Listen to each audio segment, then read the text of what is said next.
What's going on, everybody? Right on 310C here. Welcome to the channel. Those that just happen to stroll across this video.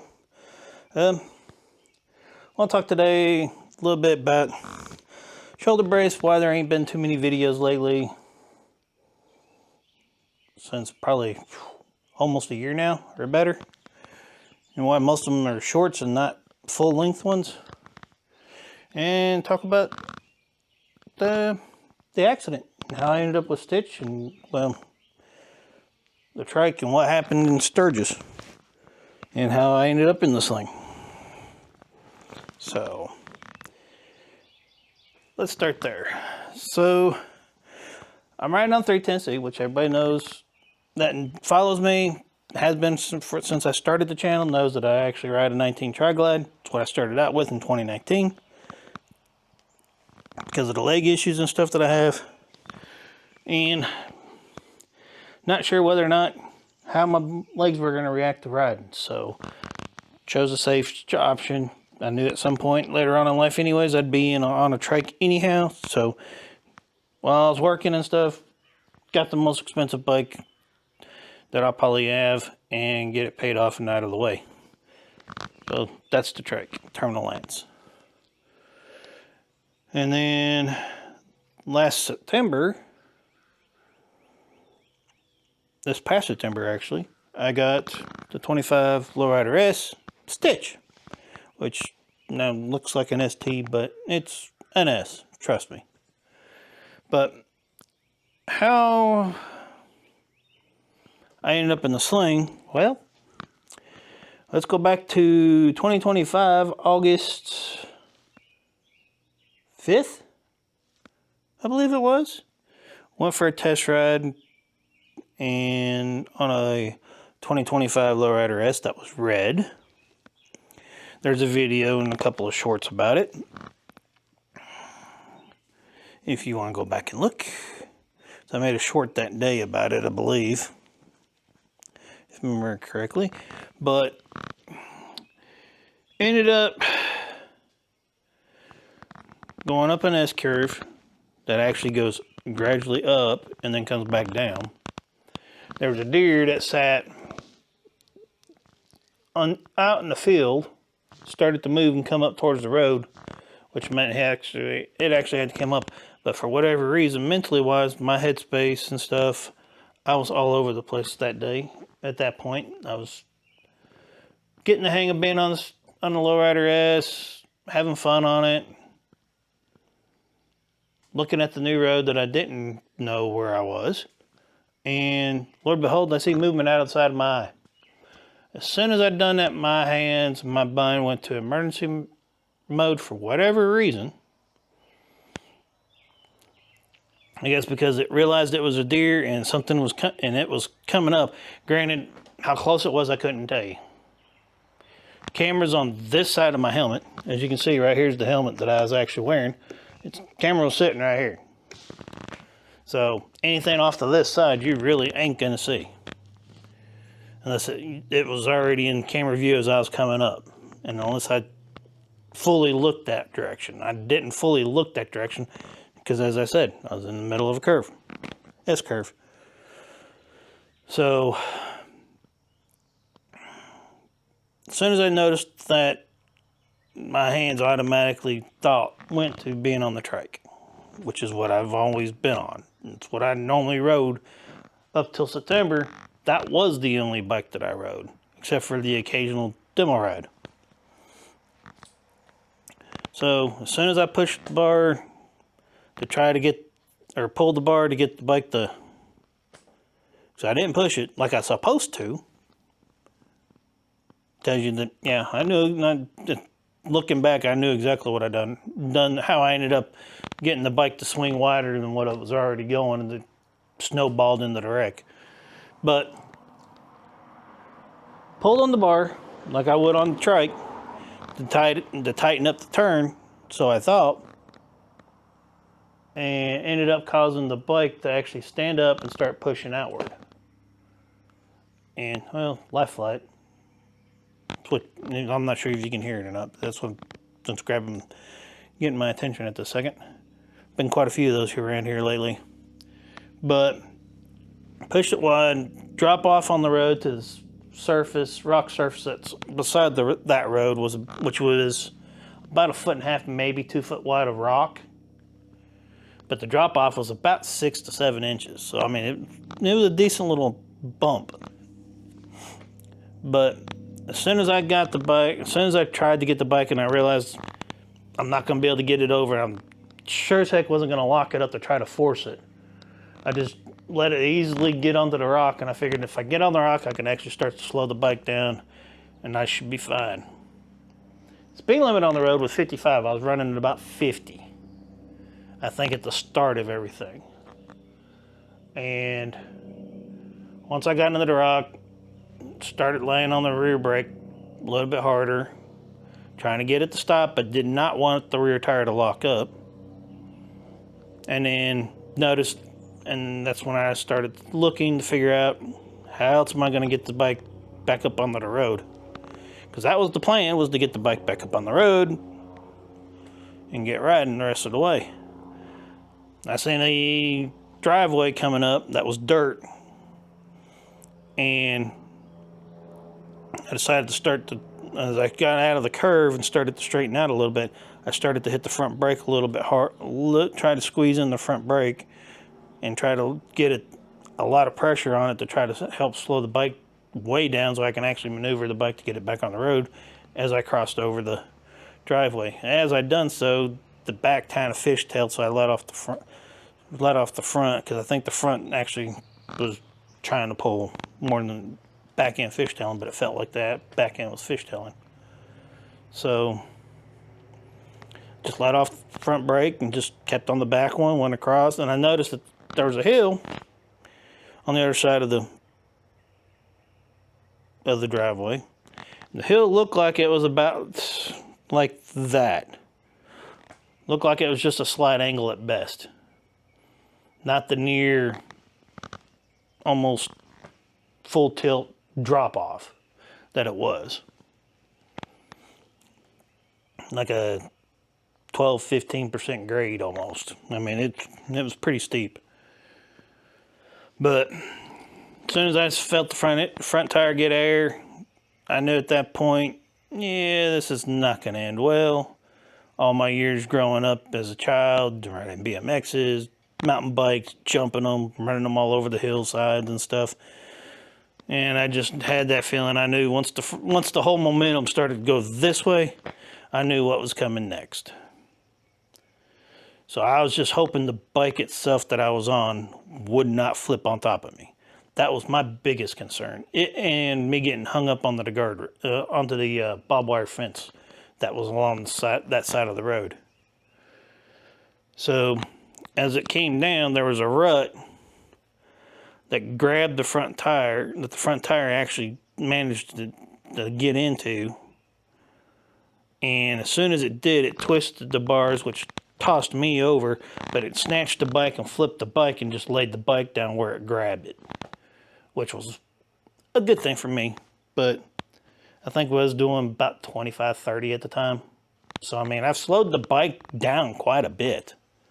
I just couldn't get it to fully stop because I didn't want to slide the bike, didn't want to do a whole lot of crazy stuff.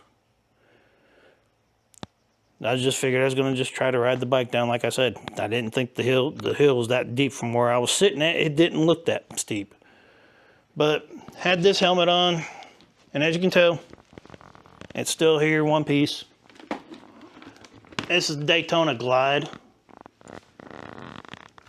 This was a fairly new helmet.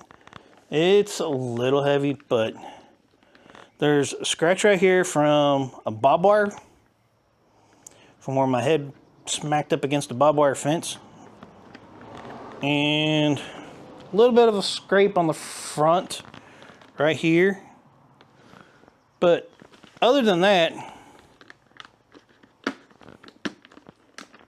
as you can see, this right here was the only thing that came off during that wreck. And I hear people always saying, Daytonas aren't that great. Well, For me to have wrecked the bike, even though, yes, it's grass, there were still rocks, there were still barbed wire fence posts, hard dirt.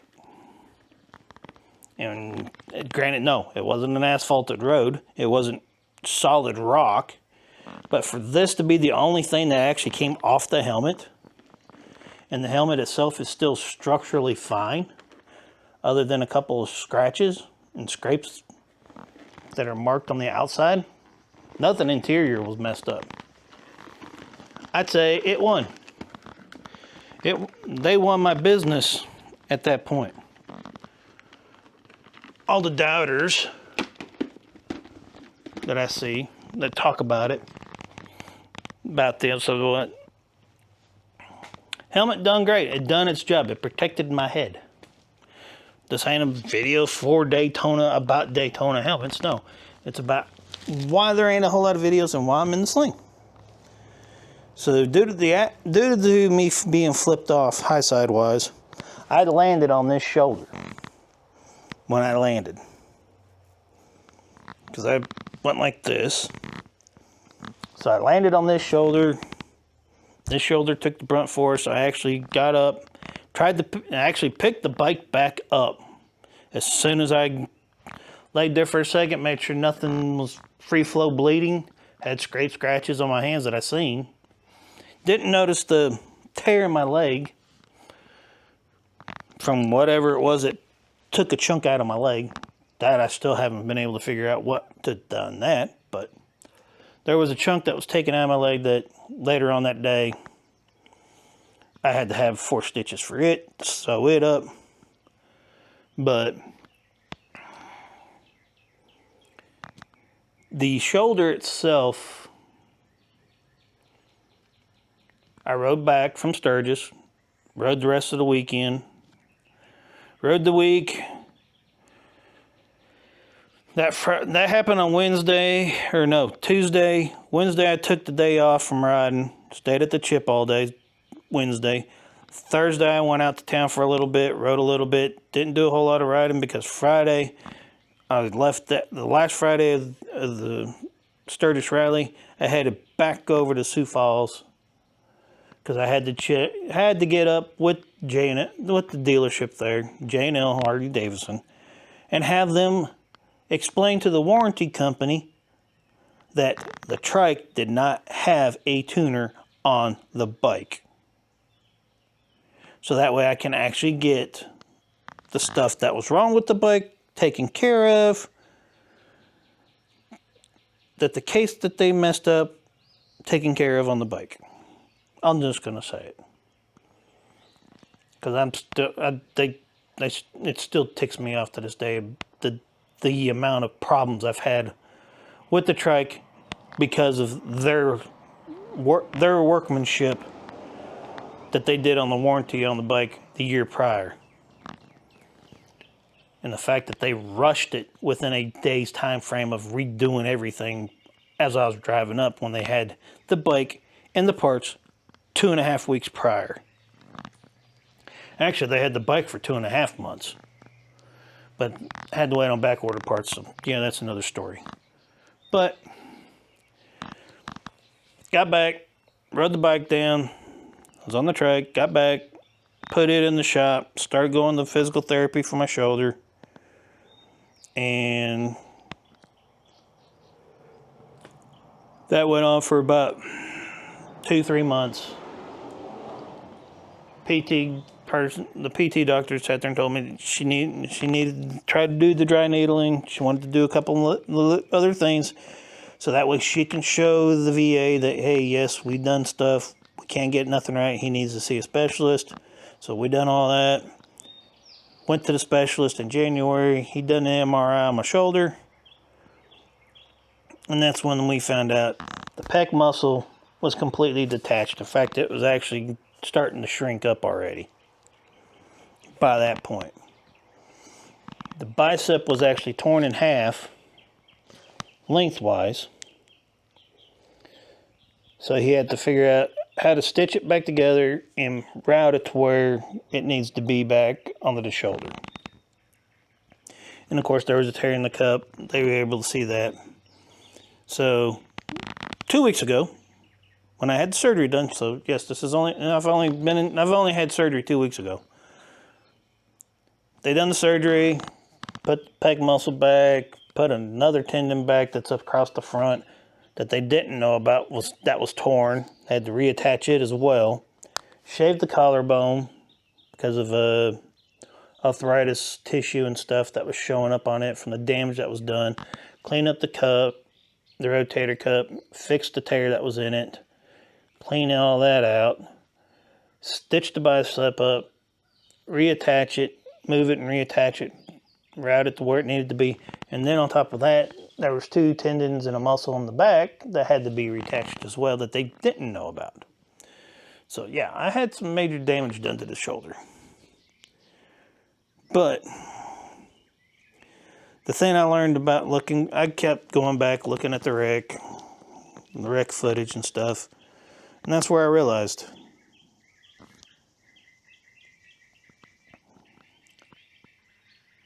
when you're riding a bike, it's crucial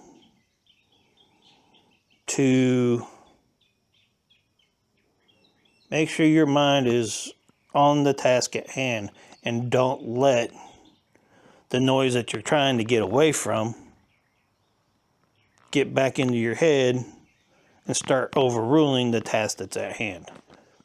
Because that's actually what happened. That's probably the main thing that happened that day. Wasn't the bike. Nothing wrong with the bike at all. Bike was running great, handled great, all that. But the triggering of seeing something off the side of the road, coming up towards the road, the deer coming up towards the road. Gotta quit doing that. That hurts. When I move my head down, bob it up. But when seen the deer and it moved, and it came up towards the road, not knowing if it turned around and went back, just automatically pulling the bars to get the bike to turn sharper. So I thought, because like I said a few minutes ago, I thought my mind had actually thought it was on the trike, not the lowrider S. And by the time I realized I was on the lowrider, my mind went, "Well, hang on a minute, we're going the wrong way. Oh, we're on a normal bike. We're not on ours." By then, it was too late. A couple seconds at 50 miles an hour is all it takes to pull the bar, swing it wide, get it to swing wide, especially when you're in the middle of the lane to begin with. So, swung it out, got in the rocks, and then done everything as far as textbook would say. I probably did just about everything right at that point.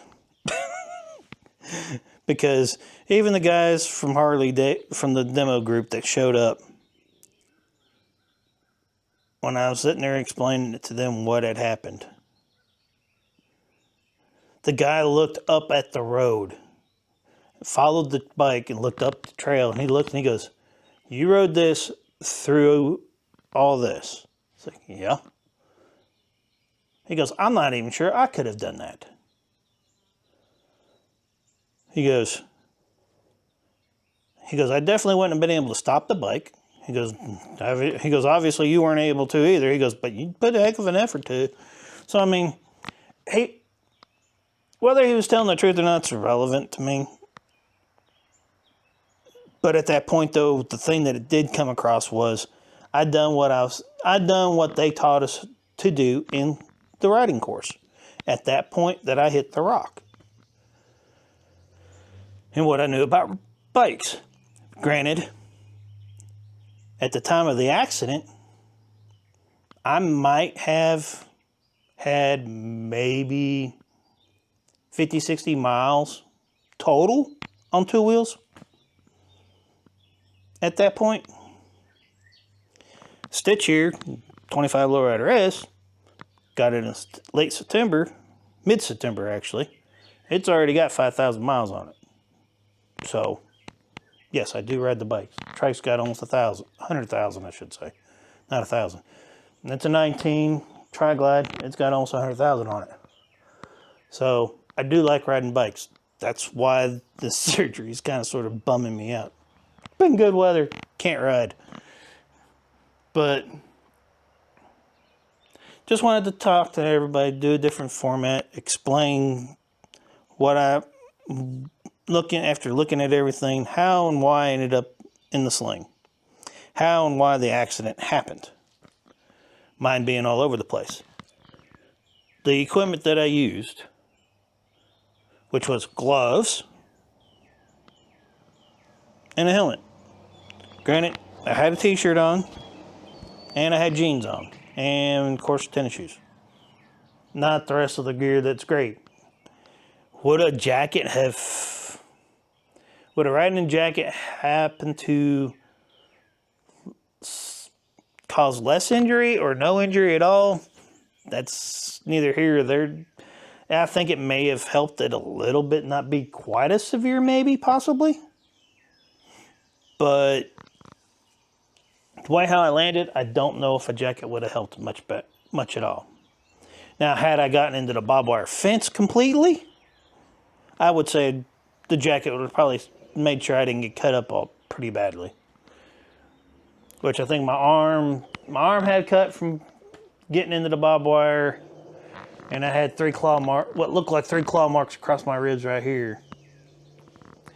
That I think came from barbed wire. So yeah, those 3 claw marks that are there, yeah, it'd probably help prevent them. Riding pants, I think probably would have helped prevent the puncture or the ripping of the leg right here. I don't know. But the gloves saved my hands. I do know that. Which were Odin gloves, Odin MFG gloves. They pretty much kept my hands protected. Which granted I had to replace those because they tore up after that. Because they weren't the real thick leather ones. They were just the ones to cover up for summertime. But as I said, this helmet held up. I actually used this helmet until Daytona this year. Daytona this year, I actually ended up getting this thing. This is Daytona helmet C6 Pro. It's a carbon fiber helmet. Lightweight. The lens actually gets dark on its own. And all around good helmet. Yes, that is a hightail thing. For you women out there, or guys with long hair, I actually got one just to try it out. See if I liked it. I do use it because it keeps my hair from getting knotted up. Because I don't like braiding it. It's kind of hard to. Right now, the daughter has to put it in a ponytail for me, so. But I'll be in the sling for 4 more weeks instead of 6 months. Speaking of the mental aspect that I was talking about, when I got back after my first appointment with physical therapy, the following week I had an appointment with my social worker and stuff that I've been seeing off and on for the depression and stuff, dealing with the pain and stuff from my legs and stuff and whatnot. And me getting closer and closer to losing my job because I couldn't perform the job duties anymore because the issues with my legs. But first question out of her mind after she heard about the wreck was it on purpose? And I looked at her and I go, no. I go, I know what you're asking, and no. It wasn't an attempt. It wasn't none of that. She goes, you sure? I was like, yeah, positive. I go, it was just my mind was everywhere. I seen a deer move up towards the road. Not even sure if it ever even crossed the road or not. Didn't look back to look.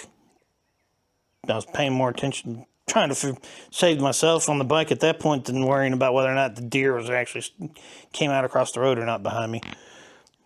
But I sat there and told her that, and that I was sitting there thinking about daughter, granddaughter, the feeling of being on the bike, just all kinds of different things all at once instead of paying attention to the task at hand. I let all the other noise come in, and the other noise is what basically contributed a lot to the wreck, because it didn't allow my mind to instantly push the bar to tighten up the turn on the bike. It made me, I basically pulled the bar at a natural reflex because of the trike. So, that said, lessons learned from that was, once I bought the Lowrider S stitch here, while the trike was in the shop, every time I get on the Lowrider, I would tell myself for about the first mile or so, 2 miles, 3 or 4 minutes, 5 minutes, I'm on the normal bike. I'm on the normal bike. And I'd sit there and just weave around in the lane, pushing the bar, getting the bike to move. So that way my mind started to pay attention and realize, oh yeah, we're on a normal bike. We're not on the one that we've been on for the last 6 years. We're on the other one now. So now it flip-flop. Now it's a little bit of a routine when I get on when I switch up the bikes, is I'll sit there and play around a little bit on the bike in the lane, making sure my mind realizes, hey, we're on this one now. Don't automatically do this. So there's all that. But question I got for you guys is, I know this is not a normal thing that I do, like to sit down and talk to the camera type stuff. Usually it's a live, because usually what this kind of sort of feels like is I should be doing is a live, so that way you guys can ask questions as I'm sitting here talking. But decided to do it this way for just a change. But would you guys like to know more about, see, like how-to videos, or how I should say, how I've adapted to how to ride a trike on the twisties, like the tail, Iron Mountain Road, needles, the way that I do? Because there is some tricks and quirks, and each bike is different. Each trike is different, I will say that. But understanding how they operate and what you're looking for and what to expect, you could almost treat them almost all the trikes almost the same. Almost. Not that you can almost. Because each one has its own setup, its own differences. Like mine, for example, has aftermarket rear shocks on it. They've been replaced. They have suspension technologies, suspension in the rear, which I had to readjust after I got it back up here from Daytona when I had them put it on, because they had it set up for straight roads, interstate travel, pounded miles. Comfortable as can be. Didn't feel a freaking bump one on the way back from Daytona. As soon as I tried to go up the mountains, I didn't even make it to the tail the first time I went after changing out the rear shocks, because the bike would not turn. So stuff like that. If you guys want videos and stuff like that, me telling you the experiences and what I've found out that works, what doesn't work on a trike, issues, maintenance issues, problems, good things, bad things about the trikes in this kind of format, leave a comment and let me know. Granted, some of the how-to stuff will be voiceovers of content that I've already got out, that I've already made. I've probably got a good 100 or so mini SD cards of nothing but that are full of nothing but footage of riding. Because every time I go out riding, I've got a camera running. And I can do the same thing for Stitch even later on. But y'all stay safe, have fun, and keep riding. And leave a comment. Let me know what y'all think. And I'll talk to y'all later, and have a great day. Bye.